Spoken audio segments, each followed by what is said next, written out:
कल्याण R-T ऑफिसमध्ये वेगवेगळे लेखी तक्रार प्राप्त झाले होते. स्कूल बस किंवा स्कूल व्हॅन या संदर्भामध्ये लेखी तक्रार आणि काही ईमेल पण प्राप्त झाले होते. त्या अनुषंगाने काल दिनांक 10 तारखेला आशुतोष बारकुल साहेब, उपप्रादेशिक परिवहन अधिकारी यांच्या मार्गदर्शनाखाली एक बैठक झाली. त्या बैठकीमध्ये स्कूल बस, स्कूल व्हॅन जे प्रायव्हेट इल्लीगल जे क्लॅन्डेस्टाईन आपण म्हणतो त्यांच्यावर कारवाई करण्याचे आदेश त्यांनी दिले काल.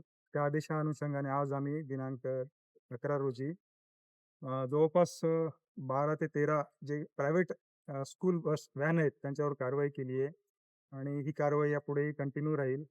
तर लोकांनी, पालकांनी सुद्धा आपले जे काही पाल्य आहे स्कूलमध्ये पाठवणार आहेत, त्यांनी सुद्धा योग्य नियमा बसणारे जे स्कूल व्हॅन, स्कूल बस आहेत, त्या बसमधूनच आपल्या पाल्यांना पाठवण्याची सोय करावी आहे. कुठल्याही प्रायव्हेट वाहनामधून त्यांनी आपल्या मुलांना शाळेत पाठवू नये.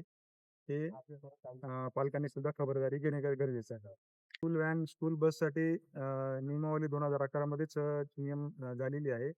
त्यामध्ये जे काही स्कूल बस आणि स्कूल व्हॅनला जे काही नियमावली आहे, त्या नियमावलीप्रमाणे त्यांनी बनवणे आवश्यक आहे. त्यानंतर त्यांना एक परमिट मिळतोय स्कूल बस, स्कूल व्हॅन की शाळेतल्या विद्यार्थ्यांना घेऊन जाण्यासाठी. शासनाने त्यांना टॅक्सेशनमध्ये पण सूट दिलेली आहे.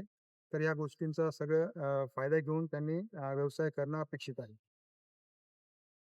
अल्पावधीतच लोकप्रिय झालेला भारताचा बुलंद आवाज आपला Bharat channel subscribe, share, like आणि कमेंट्स करायला विसरू नका.